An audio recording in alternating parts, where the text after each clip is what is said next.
The morning one of the lost twins returned to Mallard, Lou Le Bon ran to the diner to break the news. And even now, many years later, everyone remembers the shock of sweaty Lou pushing through the glass doors, chest heaving, neckline darkened with his own effort. The barely awake customers clamoured around him, 10 or so, although more would lie and say that they'd been there too, if only to pretend that this once they'd witnessed something truly exciting. In that little farm town, nothing surprising ever happened, not since the Vignes twins had disappeared. But that morning in April 1968, on his way to work, Lou spotted Desiree Vignes walking along Partridge Road, carrying a small leather suitcase. She looked exactly the same as when she'd left at 16, still light, her skin the colour of sand, barely wet, her hipless body reminding him of a branch caught in a strong breeze. She was hurrying, her head bent, and Lou paused here. A bit of a showman, she was holding the hand of a girl, 7 or 8, and black as tar. Blue black, he said, like she'd flown direct from Africa. Welcome to Book and Lounge. I'm your host, Jacqueline. Today we're discussing The Vanishing Half by Brit Bennett, and I'm joined by Yvonne, Annette, and hopefully Taiwo at some point. Yvonne, I wonder if you could give us a summary of what the book is about? Gosh, where do I start? So it's about twin sisters that are identical. So after growing up together in a small town, they ran away at the age of 16. And that's when the fun begins, because they both take on very different paths. One of the twins chooses to pass as white, and she runs away from her sister. It follows their lives and the lives of their daughters. And then, of course, many years later, their lives become intertwined through their daughters. It's a book about identity. It's a book about lies and deceit. Yeah, there is a lot of If I that. can summarize it. The lies that we tell and the fact that we can choose to be. You can choose to be what you want. But can you? I'll come back to that later. Can you? Right, so the title is The Vanishing Half. And I just wanted to explore what the title means in the context of this story. So the Desiree and Stella, as you said, they're identical twins, and they've pretty much done everything together until they separate. They lose each other, and because they were so intertwined growing up, Desiree especially feels like she's lost her other half. She's always pining for her sister, and so that's why I thought that's what the title predominantly is about. But then when I thought about it, I thought actually there are other people that lose their halves. And I wonder whether or not we both thought the same. Well, I think there's quite a few characters, because this book has many characters. It does. Which is what surprised me. But if I think of I suppose the more minor characters, someone like Reese, Yeah. I suppose I'll say transgender. Yes. Partner of Jude, who started female and is now male, and he doesn't talk much about his past, and we don't know much about him because he chooses not to share. So I think there's a half missing, if I must.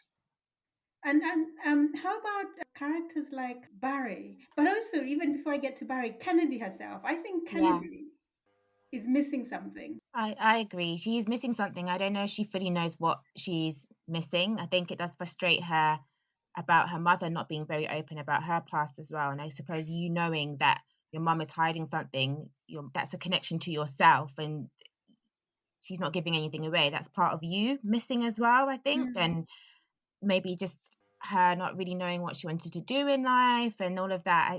I definitely feel like she must feel that there's a missing part, might be a half or a quarter or some small part of her is definitely missing in lots of different aspects, of her life, just not knowing about her mother's background. But she's not settled at all. No. Yeah. Just a wanderer. Yeah. But you'd say Jude as well has because she's been raised by her mother, and the part that's missing is her father. Yeah. And what I found quite interesting is how she was quite relentless in chasing her cousin and her auntie, but not sort of actively pursuing to look for her dad, because that part was missing. But I think I sort of understood why she wasn't particularly keen on, or she didn't take any active steps in pursuing her dad, because she witnessed the violence. Yeah, she knew. She did, but she also, as a young child, she also brushed it aside. If you look at some of the earlier texts, she would say, if I pretend that somebody else hurt my mom, then it's not him, you know. But was it? So Sorry, I was just gonna say. But then I guess that's what was when she was a child. a child, yes. And because I think I remember somewhere where she does say she starts dreaming about him. And Mm, then she says she doesn't understand why she's dreaming about him because he's not a nice person. And then did mm. he not remarry and have three But other she doesn't kids? know that. Early knows that. Early knows because Early is the one who, because he's a good hunter, as they say. He did find out that he was married and had three boys. Mm. But Jude doesn't know that. So this is why I was surprised that even if it's someone that's hurt your mom and it's your dad, you'd want to know. I don't know. Would You don't I? think so? I feel like the way she continues to think about him, I do think at some point in her life she Yeah. might look for him. Maybe not now, but I do feel in some point in her life she might. I think she's curious. She just wants to know because she does always still think about him. She knows that he harmed her mother, and she understands why her mother had to leave, but she continues to think about him. And I think at some point in her life she might try and find him. So Stella. So just before she says yes to going away to Boston with Blake, the author writes of her saying that the hardest part about becoming someone else is deciding to. The rest was just logistics, right? So I'm wondering whether really it is just logistics, and whether you can successfully leave your past behind and then forge a new identity. I don't think it's just logistics, and only because I point to the time when Vanessa moves into the neighborhood. Loretta, Sorry, Loretta. Sorry, yes, Loretta, and the fact that she became quite obsessed with Loretta and her friends and that whole setup, the black setup, really. yeah, Because I think it's because she's strongly identified with that sort of open laughter and easy and just relax, because she feels throughout the book, she feels like she's very uptight, she's on guard, she's unhappy, she's because performing. she's constantly looking over her shoulder, Uh-huh. and in fact, she was the one that protested the most about the walkers moving into the area. But of course, once they moved in, she was the one that was the easiest to identify with them. So Yeah. I can't see how you can ever totally leave it behind, and I can't see that it just being logistics, because I think it's emotional. Mm-hmm. Yeah. Stella is described in the book as always making decisions based on is it her intellect rather than her heart, and it does come across because she is very cold. Stella is, and but I think she has to be. It has to be, She yeah. can't afford to let her guard down. She has to Mm, perform to be this character, this person, because mm, if she doesn't, her whole world is going to fall apart. mm, And so mm. I think that most of her life she's spent it just basically performing and then being something or someone that she's not. Yeah, I mean, true. I think one of the things that I remember from the start, there was that bit when she went to the museum Yes. and she walked around and she was able to pass, except obviously I think the guard gave her a little wink to say, "I see you." But she walked out thinking, "Oh, this is really easy." Yes. And I think she probably passed a few times and thought that life would just be easy. And she didn't realize that there are consequences Yeah. to letting go or shedding your former life and getting a new one. Yes. And Yeah. when she has to basically kill off her whole family and she can Mm, never see her family again. mm. Initially, I did not like her character. I had no sympathy for her because she told lies. She looked down on, you know, black people. But then the more I thought about it, the more I thought to myself, actually, she left for very good reasons. The kind of life that she had in Malad was not, it's not what you aspire to live. She had when she was working for the guy's house, there was all that whole incident in the house. Oh, yeah. And then she got a job. She didn't go into to apply for the job as a white person. They just assumed she was a white person. Mm. And had they found out that she was black, she probably would not have got the job. So I can understand. I think, having thought about it more, I understand better why she would want to leave and why she would want to pass. And then once she'd passed, and I do understand why then she had to maintain that performance and that lie, because I mean, if she hadn't, then her life would completely fall apart.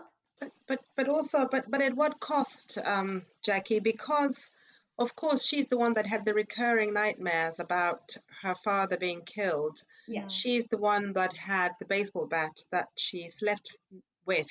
Yeah. So I can imagine how mixed up it is, because you're in an environment which is completely white, and it's white men who killed your father, Yeah. and therefore you have this recurring nightmare, and it can't be a pleasant life. There's a lot of trauma there, and just then surround yourself permanently within that, but where your kind of trauma originated, yeah, it's just not healthy. It's not a healthy life at all. But the one thing that you did mention about when you said she didn't apply for the job, I don't necessarily think she applied for the job as a black woman. I don't think you would, if you know they're not going to employ someone black. If you know you pass as white, I think she knew she could potentially pass. So she knew that they could potentially see that she was white. So I still think that she went to apply for that job thinking that if they saw me as white, then that's fine. I don't think she went to that job as a black woman. I think she went As as knowing a that she might be. knowing that she might, and if she got Uh-huh. lucky, then that's great. I don't think she just took a shot and go, oh, they might give me the job. I think she knew she might have had a chance, and it just worked out. I think it started a bit earlier on. Yeah. Well, it did, because twice that she goes into I think I think there was the museum thing, and then there was Yeah, the another museum. where she went. I think she went somewhere else, where again, she wasn't questioned. We just automatically assumed that she was white. But her life as a white woman wasn't easy, because she couldn't employ black workers, because she feared that they would discover her secret. Hmm. She was apparently very mean to bellboys in lifts, Mm. and just didn't treat black people very well. And I was just thinking, well, okay, fine, fair enough. You've crafted this life for yourself. I didn't think I was thinking, but there's no need to be rude or horrible to black people. Even when she was listening to uh, the events that were going on in the news, Oh, she yeah. had no sympathy for black people and the people who were marching. Ty, welcome. Thanks. Sorry if I'm late. No worries, no worries. We were just talking about Stella at the moment. Yes. Carry No, I on. just wanted to say in comment to what you were just saying. Do you think that part of it was fear that if she didn't overdo it, Yes. she would probably be found out, but not necessarily found out always in a negative way, as in white people discovering her, because she felt that white people only see what she wants them to see, unless it's very apparent to them, unless there are clues. Not because they're necessarily ignorant, although many of them are, but mainly because they're not looking for it. They have no reason to look for it. Whereas, I mean, because if you're in an upper position, if you're in a superior position, you don't necessarily need to look down. Whereas if you're in an inferior or lower position, you might need to look up, for example, for self-preservation. Mhm. So the example that you gave about her being mean to, for example, a bellboy or a lift operator or whatever, I think part of it is not necessarily that she's mean. It's fear, because she's afraid of that kind of black nod thing that people do to black folk do to each other when you recognize someone, you don't know them from Adam, but you acknowledge them, don't you? I think you all know what I mean by the I black nod. do. I experienced So it a she's lot afraid in that that Bath. might happen. Oh, does it? Yeah, when I was at University of Bath, I experienced the nod quite a lot because at that time So there are a lot of black people in there are Bath. very few. They're very few, and that's precisely the reason. The reason why you would uh, yeah, I see you. I've got your I back. see you, Yeah, I see. you see me. Yeah. So she's afraid, isn't she? She's afraid that people will see her, recognize her, and maybe they'll be too familiar. And if it's the wrong crowd that she's with, it will give the game away. Although I guess in some ways she's not really recognizing the fact that in recognizing that she's passing, they will keep a distance from her anyway. They wouldn't probably divulge unless they're being mean in some way. But why would they do that? That actually brings me back to Loretta. Yeah. Do you think that Loretta knew her secret? Oh, Loretta's the wife of the Hollywood Correct, Yes. star. I don't know, but Loretta strikes me as the type of person that would say something to her, not to everyone. But she strikes me as the type of person that might confront isn't the right word, but just confront her about it. Because the way I feel about Loretta is, I feel that if she knew her parting words, because they upped and left, the neighbor. I think her parting words, because I expected her to say, "And you're not all white," I thought. Yeah. So that's how I feel. If she knew, she'd have said. She would have said. So I don't think she knew. But because you think she would have said because of the way in which she was leaving? No, just the way she is. Just She, the way she is, yeah, quite her sort of sassy as a personality. character. Her personality, and just when when she interacted with her girlfriends, that personality was just, she was quite confrontational. Remember, she's the one who marched across the street and knocked on the door and handed the doll back. Yeah. Yes. Oh, And how she was seen, wearing a silk dressing gown first thing. I mean, she seemed really quite sassy and Yeah. quite self-assured, and that she's the type of person to say. So Yeah. if she knew, I You think think she she'd would have said, have. There was Yeah. plenty of But opportunity then for on her the to other say it. hand, you think about Stella was the only one who showed a little kindness to her true? out Yeah. of all the other white ladies. So then on the other hand, I think maybe if she did know, she might be a bit kinder Uh-huh. because she's the only one who was kind to her. I'm thinking that maybe if she knew, she would say, okay, yeah, that's a woman who's managed to get herself into this position in life. And if she's happy, let me not say anything and let her maintain her type of lifestyle and keep her secret. I feel that if she knew, she'd probably wait for the other party to divulge this secret to her. Because she's not the one that's going to volunteer that I see you, I really do see you. She'd probably just, play it as if to say Stella is white, unless Stella comes out to her, because Stella needs a She real does, friend. yeah. Because she's very isolated in the life that she's created for herself. Yeah. Very much. But the funniest thing though is, I thought when Loretta's parents-in-law came, remember there's a time when they visited, Yes. and I thought, oh, this is the point where Stella will be found, because obviously older people can see black from afar. But it wasn't to be. You see, I thought the bit where I think she dropped something in the kitchen and then Yeah. something just came out of her mouth Yeah. and Yes. how she said it. I thought at that point, Yes. yeah, she should, blown her cover. Mm. But at the same time, I think Loretta, wasn't it the case that she didn't really want to be there anyway? She didn't want to live there, but it was her husband that was trying to Yes. prove the point that times are changing and I can live here if I want. I have the money and the law It's on my side. kind of favors me. Yeah, the law might be on your side, but if the people are not on your side, it's not going to work. Just like it happened in the end. So we've kind of gone into characters. Which characters then were your favorites and why? Oh, sorry, early. Why did I say? That's easy. It's early. Yes. Why? Standout character. I think it's because he seemed a very sympathetic character and he seemed true to who he was born to be. I mean, and also, I just love the tenderness between him and Adele. Partly, well, mainly because Adele had lost her mind, so she could allow him to touch her hair and plait her hair for her. But it's that I saw a large dose of humanity and compassion and forgiveness, despite the fact that he was this yard boy, the outside boy kind of thing. So in the pecking order, socially, he was below the fair-skinned people. He kind of forgave. I like how you described him as a yard boy. Well, not necessarily a yard boy, but what did she call him when she was saying, "Oh, are you my son?" And he said, "No, he's not." And then she kind of, she used to go in and out of this clarity and then Yeah. befuddlement. And then she said, "Oh, you're the whatever boy. Is it the I farm don't boy?" remember how she described him. Yeah, I remember. Yeah, she called him a something boy. It may have been a farm boy. You're the farm boy that used to hang around Desiree. And he said, "Yes, I am." And then the conversation just moved on. So the fact that he would look after her and Desiree would be confident enough to allow him to look after her because she'd go to work and leave him in charge of her mother, and he would take her fishing.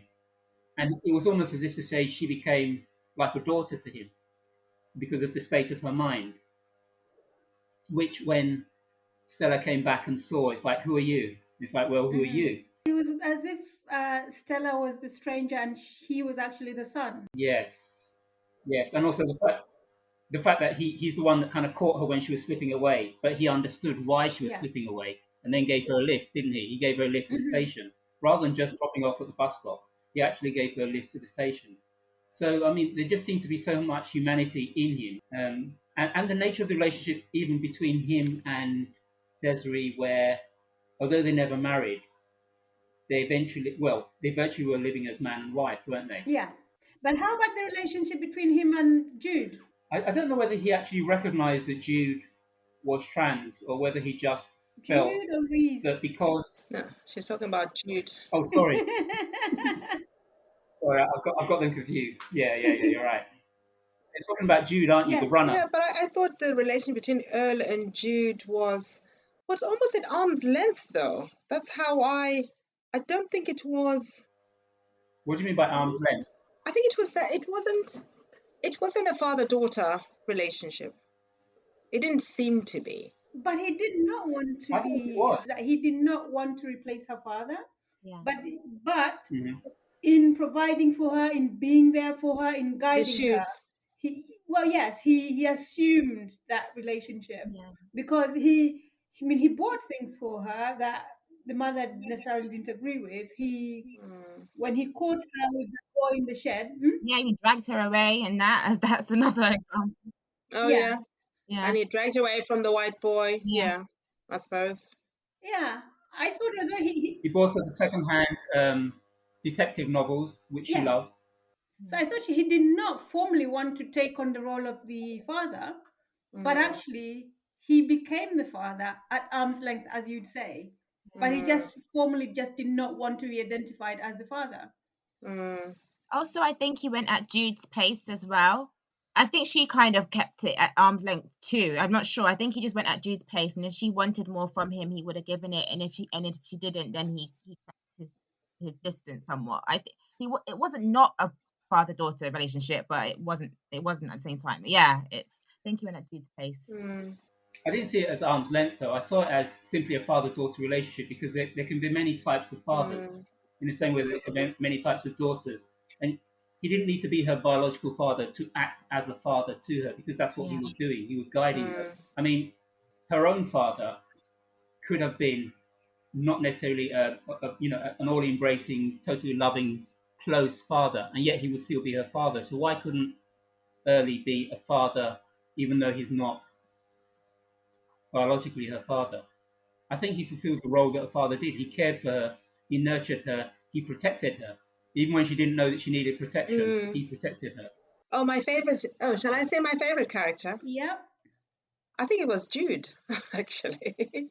Why? I would say, I was thinking, I don't know if I came out with a favorite, but I came out with someone that I could sympathize with, somebody that, like, I felt her pain, someone who's ashamed of her appearance and being so visible because she's so dark and they call her blue black. And then of course, there's that scene with the I don't know if it's light skinned or the white boy that she was meeting at night. He didn't want to, I don't know, I just felt a deep sadness for her, really. And so I suppose I connected with her the most. And also just the fact that even when Reese was trying, when they started sort of talking, the fact that she just didn't believe that anyone that good looking would be interested in her, So there was just that sort of, I felt for her. Mm-hmm. And I connected with her the most. But I also liked her boldness, the fact that she was going to be pursuing Stella and just going to, no, not so much Stella, but Stella's daughter.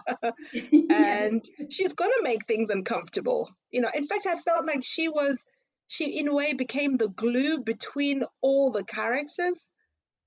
Because obviously she phone call away from her mother, she now actively pursued Kennedy in order to get to Stella.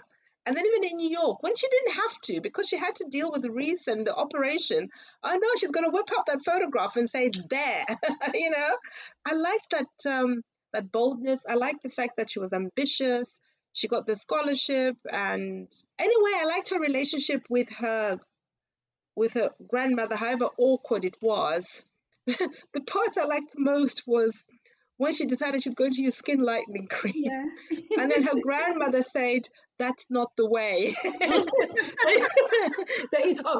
There's another way. There are better ways. And then she proceeded, to just have all these ingredients put together and she's rubbed all over her body for a week. And of course, nothing happens. And then that's the end of that. And also just her relationship with Reese. There's a lot that I don't know about the two of them, but somehow it seems gentle and beautiful and committed. And in fact, it seems like the most committed relationship out of all the relationships that I could see in the book. Mm. She's accepted, for all that most people did not accept her because of her dark skin.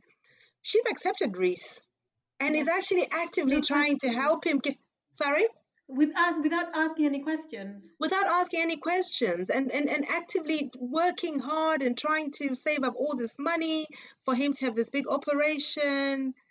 And that's like a big heart.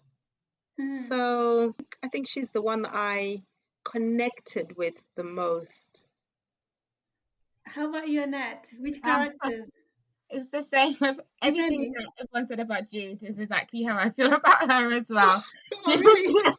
One of my I didn't favorite, realize, I became quite passionate. I didn't realize I felt this way until I started speaking.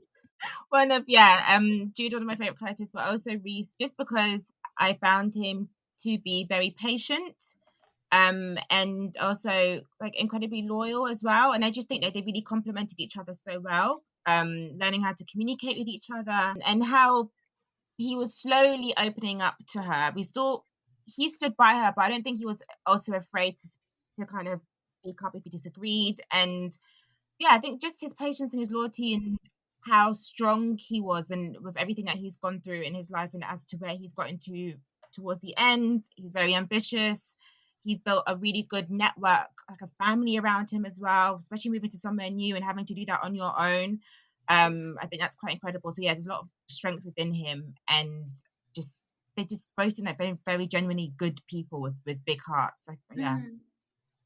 Yeah, I like both of them as well. But I like Barry too. and Barry, yeah. Oh, Barry. Oh, I love all of Reese's family. Yeah, like his family he Barry was made. fun. Barry had, parties.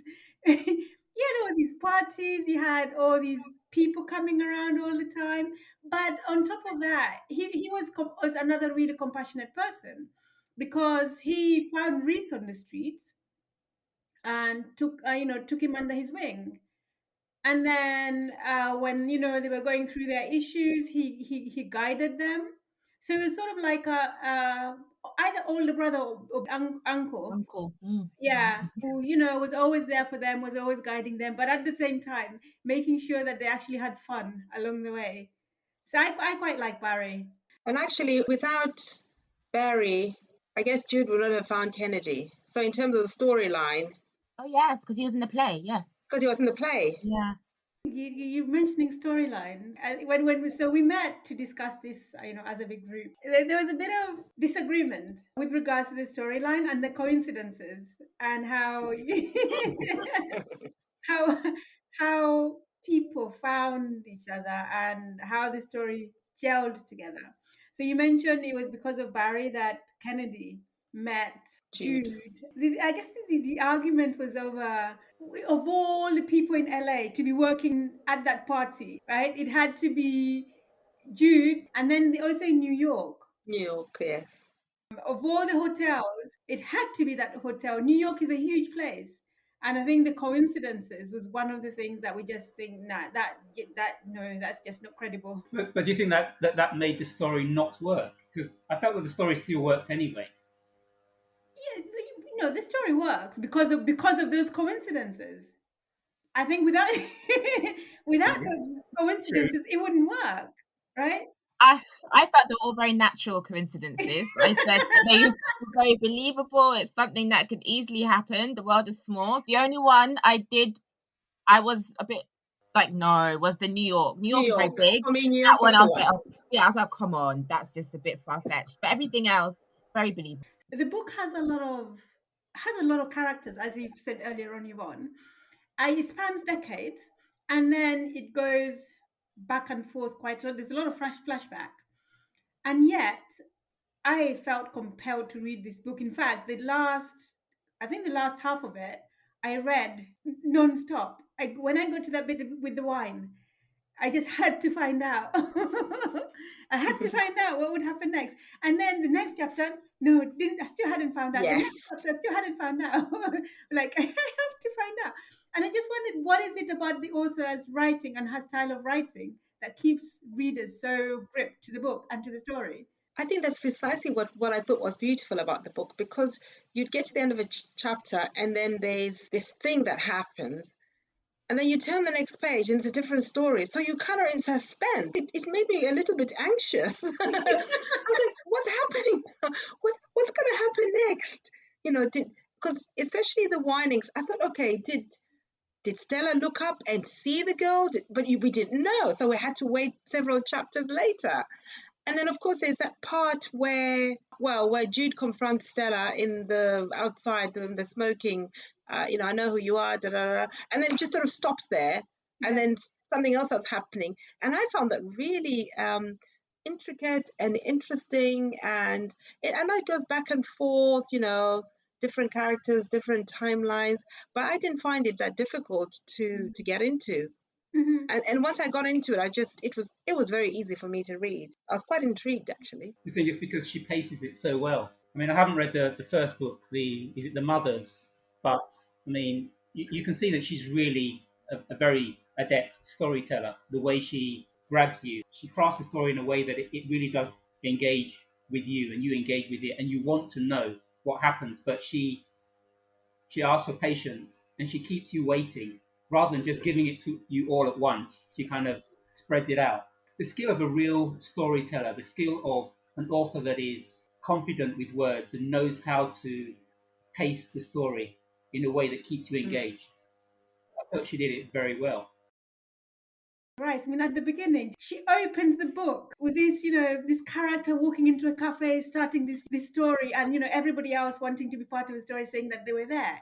You just read the opening, and you're like, oh my goodness, what's going to come next? Even the ending is beautiful. The way she ended it with them talking about Jude, the local people expecting Jude, to turn up with a stethoscope around her neck and a white lab coat, because supposed to be this doctor, but they don't believe that someone so dark could ever get into uni and be a doctor. But then they're looking around for her, but she and Reese have gone, and they're floating in the river, talking about the river never forgets its course, but they are just trying to forget.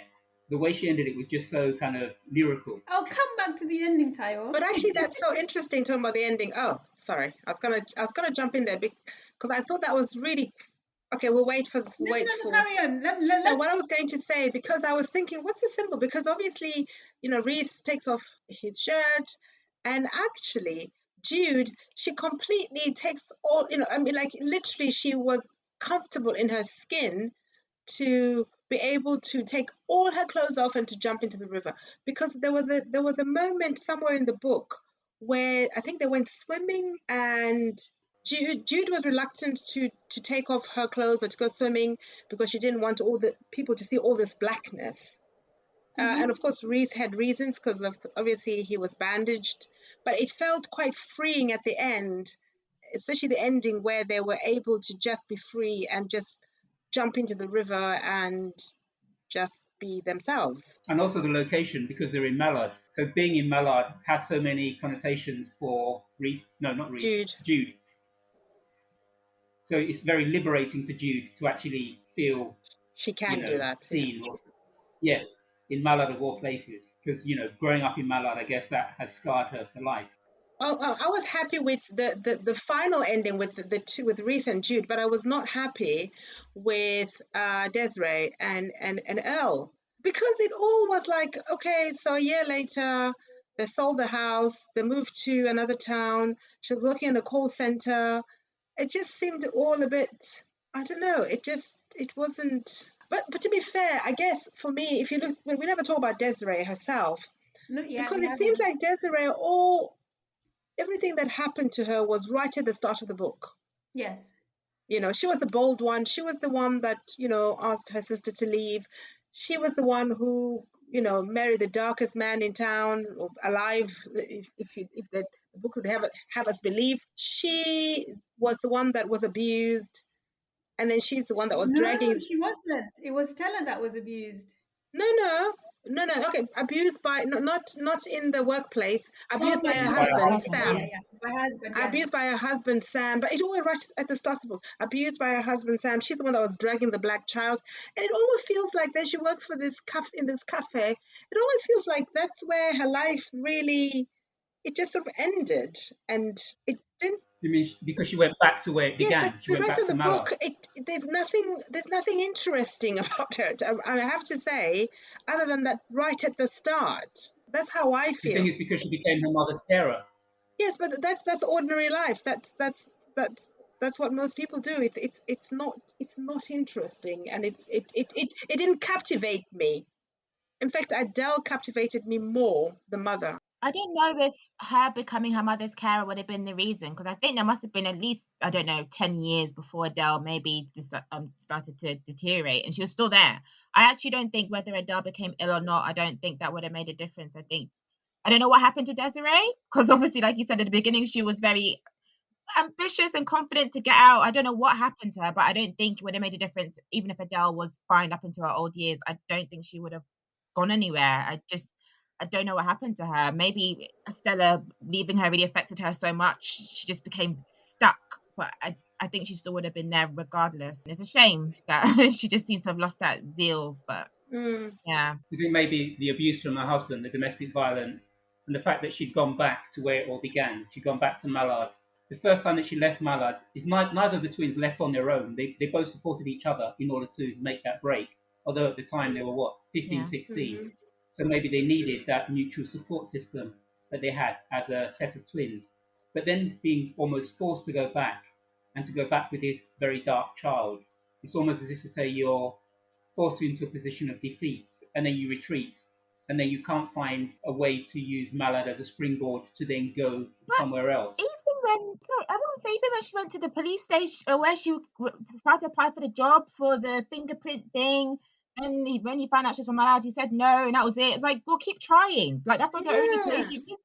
And do you know what it made me think? Actually, it made me think about the twins, and who needed who more. Because at the start of the book, it always seemed like Stella needed Desiree more to springboard into action. But then actually Stella seems to be the one who became quite bold and quite independent.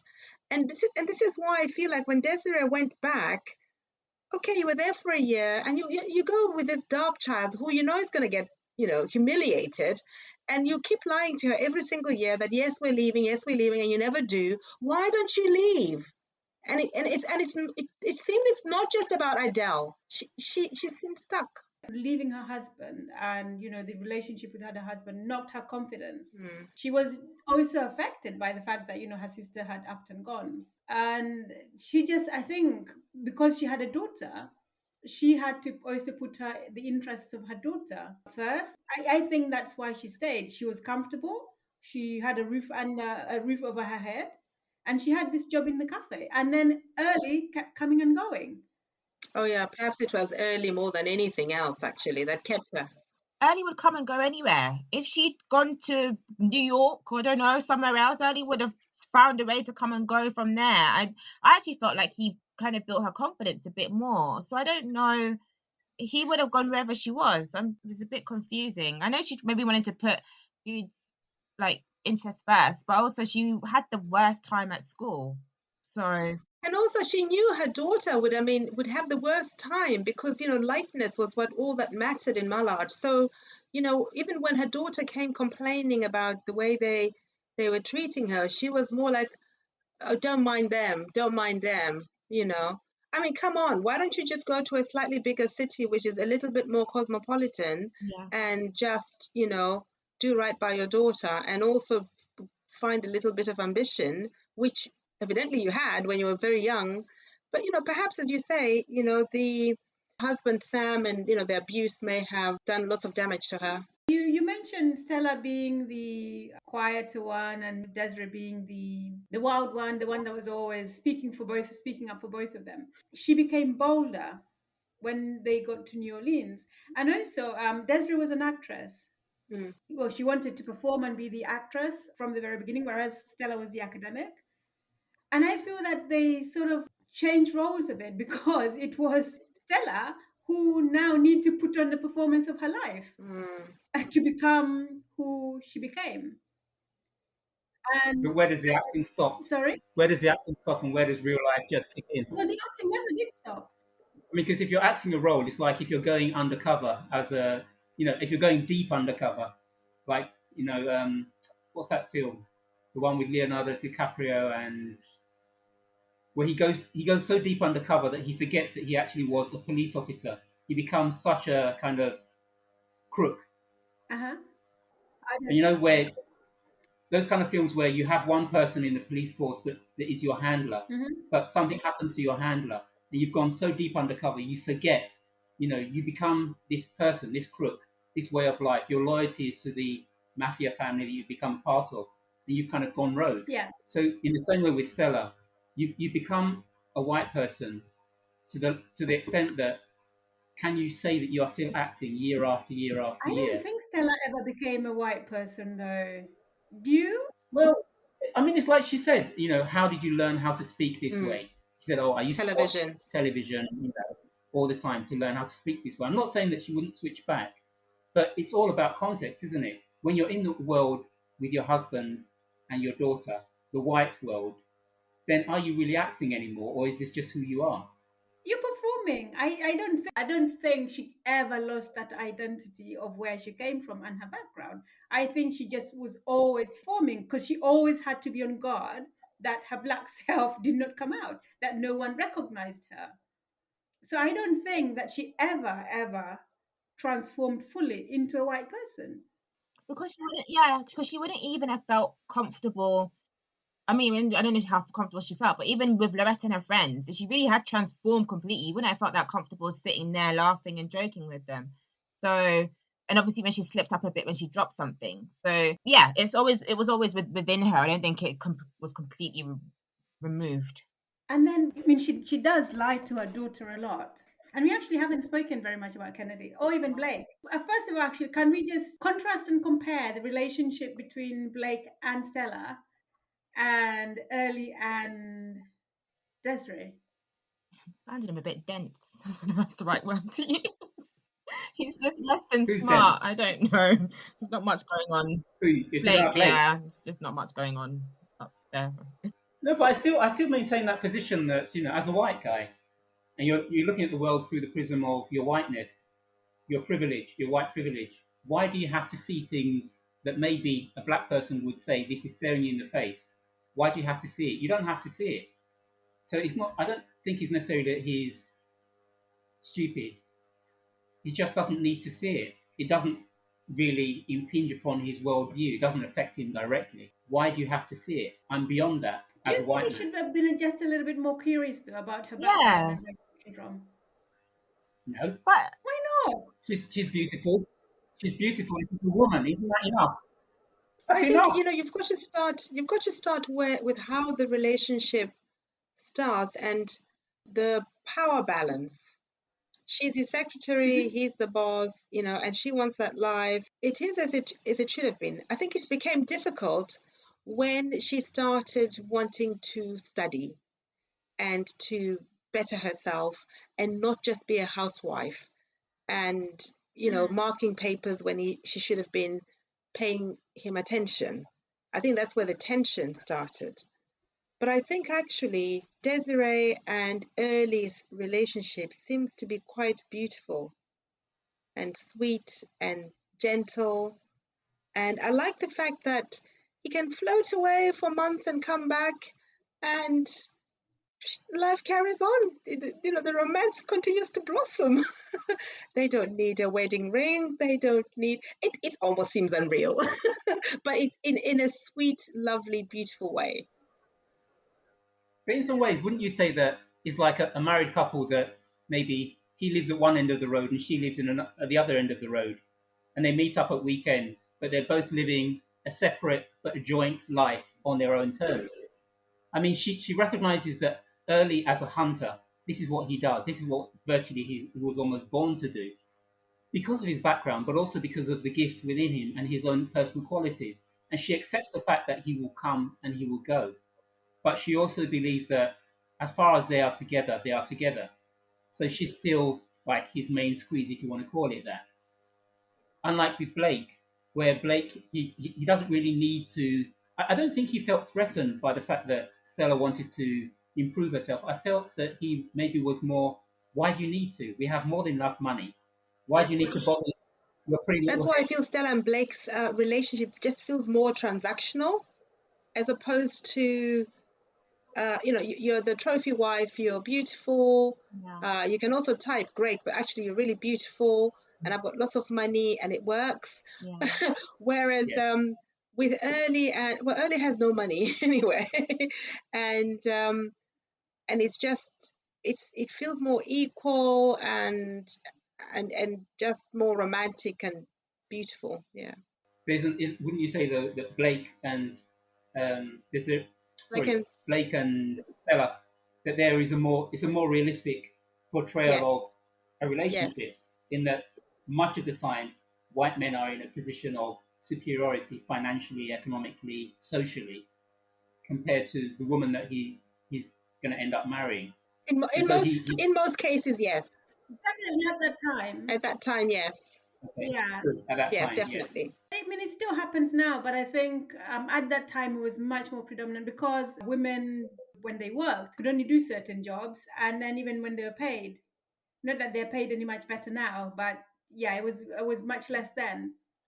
So the idea was to basically find a rich man. I mean, Loretta herself, her was I think an economics major. She gave up to marry her husband, and then also the other wives had given up themselves to marry these rich men so they could live this lavish lifestyle. And Kennedy, their daughter, so Kennedy didn't really want for much, and yet she was still very dissatisfied. She was not sure who she was. She was not particularly academic. All she really seemed to be interested in was acting.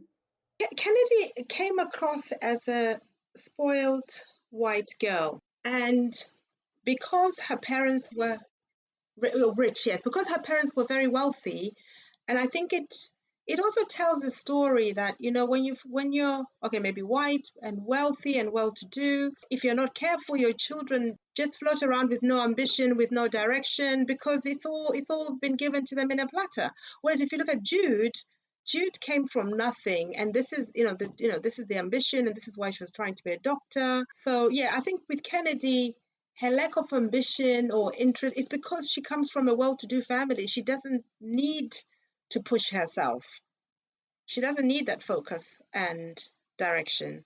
And even the acting though, was it that she was gifted with this acting ability, or was it simply that she stumbled upon it, as in she had this bit part as a Chinese in a school play, and then her mother kind of saw Kennedy for the first time because her mother, being someone that is passing, saw that Kennedy could pass as an actor and seemed to say, "Oh, Kennedy, you're brilliant at this." And then Kennedy felt, "Yes, I must be because Mummy says I'm brilliant at this." And then she went down the whole route of becoming an actor. It's like But wasn't it the only thing that she Yeah. was good at? She had a whole lot of extracurricular activities, and that was the only thing that actually she was good at. And so I'm thinking that's why she stuck to acting, because she was just completely hopeless at everything else. was she really good at acting, or she was just less bad compared to the other things? Because I mean, they'll give her piano lessons, they'll give her lessons in this, that, and the other, as rich parents do for their children. You've got to make sure that little Johnny or whoever, fulfills their full potential, even if they have no real potential. Let them have piano lessons, let them play the violin, let them have sports and gymnastic lessons and swimming lessons. Maybe they're going to be a musician, maybe they're going to be a painter, maybe they're going to be a sports star, maybe they're just going to be an ordinary Joe Public and just like most of us, a nobody. They're not going to be the next Picasso, they're not going to be Stravinsky, they're not, they're just going to be ordinary. But most But that's parents don't believe that. but that's not what any parents wants for their child, is it? Well, actually, let me rewind back, take that back a little bit, because Blake didn't really care that Yes, Kennedy was just just wants us to be happy, to be healthy and be happy. yeah. Enjoy the human existence. But You surely don't have to be isn't that special. all to do with white privilege?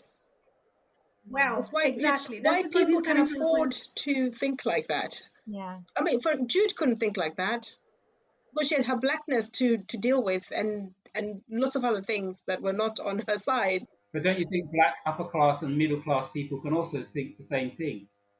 Just be happy. Just live and be You know happy. what? I don't know. Do would black middle class people just buy the child a Porsche and a sports car and rent out a flat for them to live in? I think it would still be a bit more pushy. Not like a tiger mum. Not necessarily like a tiger mom, but would still expect. Well, I think would still expect more from Yes, our because children, because but also I think it's because exactly that. Because I think for a lot of black people, we're dealing with new money.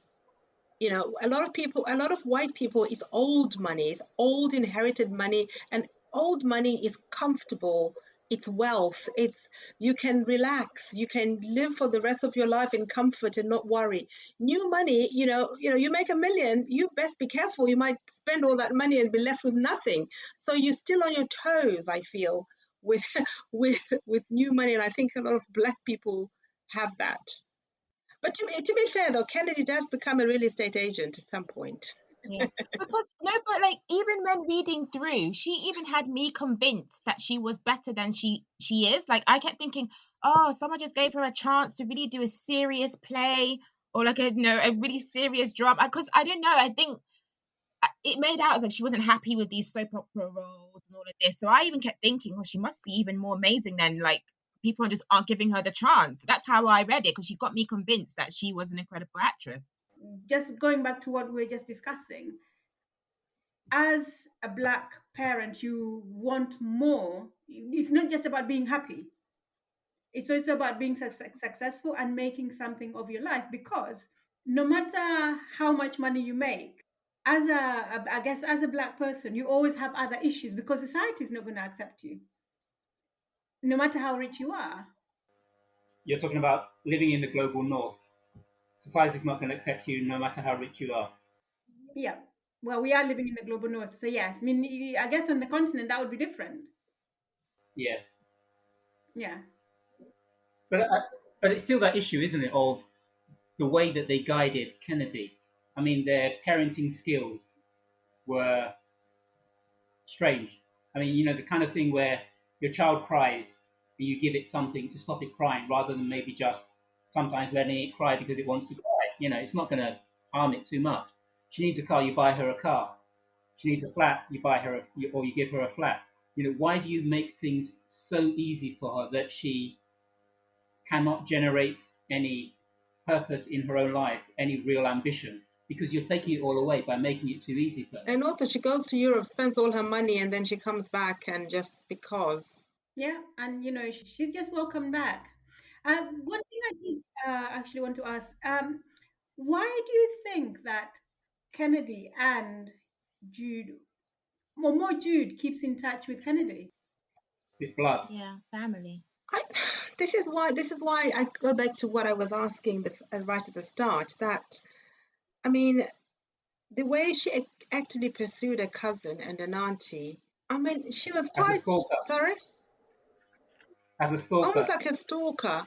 And I mean, she could have spent some of that energy trying to find out a bit more about her father and her brothers. It seemed a little bit unnatural to me. Or was she doing it on behalf of her mother? I think I was going to say maybe on behalf of her mother. Her mother, maybe, but then she proceeds not to tell her mother Yeah. for about however many years, 4 years. So it's all a little bit strange. It's more the kind of thing that if a person were maybe adopted and they had no idea of their genealogy and where they came from, and they're trying to understand their history in order to better understand themselves, then I guess I could understand it more where she's pursuing, you're my only relative, you're the only person, it's almost like you're the key to my past. If you would help me, you can unlock a lot of things that I have no knowledge of that could almost complete me, if you want to use that expression. But I couldn't really understand. I mean, they developed a relationship apart from Stella and Desiree, didn't they? Even though they didn't let either Stella or Desiree know that they had this kind of on-off, fairly infrequent relationship where they'd phone each other. Kennedy would normally begin the conversation with, "Hey Jude," even though she knew that Jude didn't like that. So they had this kind of banter thing going on. But it's almost as if, not really that there was this mutual need for each other, but they had this connection of some sort. Maybe they're both looking at each other as, what would my life have been if I had your mother as my mother rather than my own mother? And also the fact that Jude being so dark and Kennedy being so fair, but both being related, they're looking with maybe quizzical eyes at each other. But it's also interesting that Stella is the academic and so is Jude. And of course, the actress that Kennedy is exactly the same as Desiree. So that was quite interesting for me. The swap over, yes. Yeah. You expected Desiree's child to be the actor and Stella's child to be the academic, but it actually happens the other way around. So identity and transformation are big themes in the book. So I wanted to know if you could transform into anybody or anything, what would it be and why? I suppose I would want to transform into middle-class white male. I was going to say that. Because why? Because of, I mean, I won't say they're entitled, but they have a place in society that is not questioned in any form or shape. There's that acceptance. But Yvonne, middle-class white men now feel persecuted. They feel that they cannot now they do, but they've had generations of sitting on that chair and sitting there very comfortably. It's good that there's someone shaking it, but while they're still sitting in that chair, I'd quite like to sit in that chair and look out and know what it feels like to have an idea or a concept and it's immediately accepted without your color or your gender coming into question. They want to be a master of the universe. Yes. Okay, and how about you, Annette? What or who would you transform into? I think I'd like to stay black.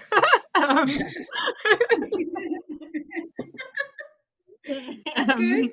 Again, maybe in terms of like middle or upper classes, just to see what that's kind of like. And I feel like I don't know because I'm not in that class, but if there's an element of having to reinvent themselves as well, I don't think you can fully transform because you're still black, but just seeing how they navigate that life, because you're going to be mixing with, you might be mixing with other like middle upper class black people, but maybe not. And I'd probably wanted to see how they navigate their lives through that, and if they have to, I don't know, talk differently, or what kind of jobs they're in, and just seeing how much influence they might have in those levels. So yes. Taiwo, what would you? I have no idea. A woman. What, all that pain? No. I'm not built for pain. I keep Okay. thinking maybe I'd want to be an alien of some sort and just look at the world and the people in the world like looking at creatures under a microscope, observing them without being observed, and just marvel at them. Hmm. I can't think of anything else. I can't think of a person that I would want to be. Other than yourself, obviously. Yes. Okay. So given as Yvonne has said, middle class white belt, I think I would probably for the same reason as well. But I'll choose something different. I think I would like to become an African leader just for a week. That's a good one. An African leader, what? A Mugabe, a I don't Gaddafi, know. No. I would become a Kagame. Ah, a what? Kagame, from Paul Kagame. Rwanda. Okay. So you'd be very liberal and progressive then. Oh yes, I would like to be just leader for a week. I would kick out all the NGOs because I don't believe that they're actually there for the benefit of the people on the ground. I would change all the laws. I would give women more rights because I think women are the glue that holds society together, despite all the challenges that they face. I would completely change the education system. So yeah, I would basically wreak havoc on the whole country. But yeah, I just I think I'd like to have the power to do that, just to transform. I think when we discussed it as a group, it was actually really highly rated. You mean the book? So the book is very highly rated. I think everybody really enjoyed it. And Taiwo, you even persuaded your views. I try to be flexible and open-minded. Sorry. I try to be Oh, open-minded. well, were you only saying it to keep the peace? No. I could see many of the things that I kind of overlooked. Hmm. And I think also the problem is that I read too many negative reviews, or rather, I read only the negative reviews on Goodreads rather than just reading both negative and positive. So I'm going to try and change that. Why do you only read the negatives? I don't have time to read, all the superlatives about how great the book is, particularly when I didn't enjoy the book. So I just read what people feel the author could have done differently or better, and then try and form my own opinion based on that. Okay. What do you rate it out of 5? I think I gave it 4 points something, didn't 4.7, I I? think you said something like that, didn't I? I think. Did I? You don't I'm going remember? with a 4. Oh I'm no. going with a 4. Strong 4. I did enjoy it. I really did enjoy it. I like the way it began. I like the way it ended. And I feel that for most authors, it must be a struggle to begin a book in a way that is so catching, and then also Yeah. to end it, particularly the ending. How to end it. How do you end this story? In a way that is satisfying to the reader. So yeah, I like the characters as well. There are so many characters. I think the main thing I liked about the book is the fact that what that guy picked up, not David, the other guy that was there. Isaac. Is that okay? Isaac, yeah. He picked up that I had assumed that 2 of the characters were white, whereas actually they were black.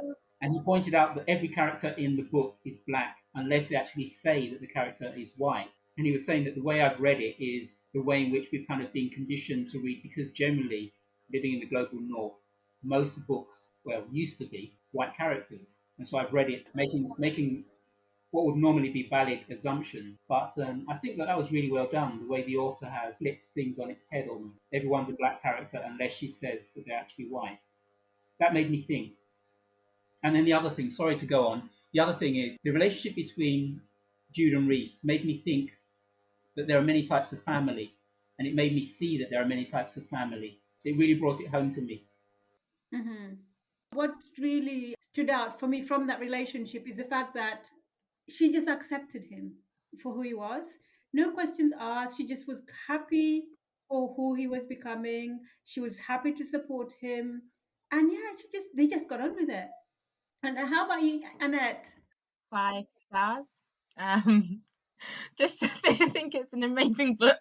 Amazing. She's just a very skillful writer. And also how we were all talking about how we just wanted to keep turning the page. Yes, there is one overarching storyline, but because there's so many different stories within the chapters, you still wanted to know what's happening with that story, as well as wanting to know what happens in the end overall. I think even though there's a lot of characters, normally I don't really like that, but I think it was a good, it was a relatively good balance of everybody for me to feel a good connection. The only one person I did say I wish I knew a bit more about was Adele and Adele's life once the twins left. I initially thought I might want to know a bit more about Desiree, but then I realized there's nothing going on. And so absolutely, I didn't mean it in a bad way. So there's just nothing going on. So it's absolutely fine. So I think there's a good balance. The characters made sense in terms of Reese's character and being in LA at the time as well. It was right. And it wasn't, I don't think he was just put there in a preachy way or to kind of tell us anything. And yeah, I just thought it was I couldn't put it down. Can I just add something before Yvonne comes in?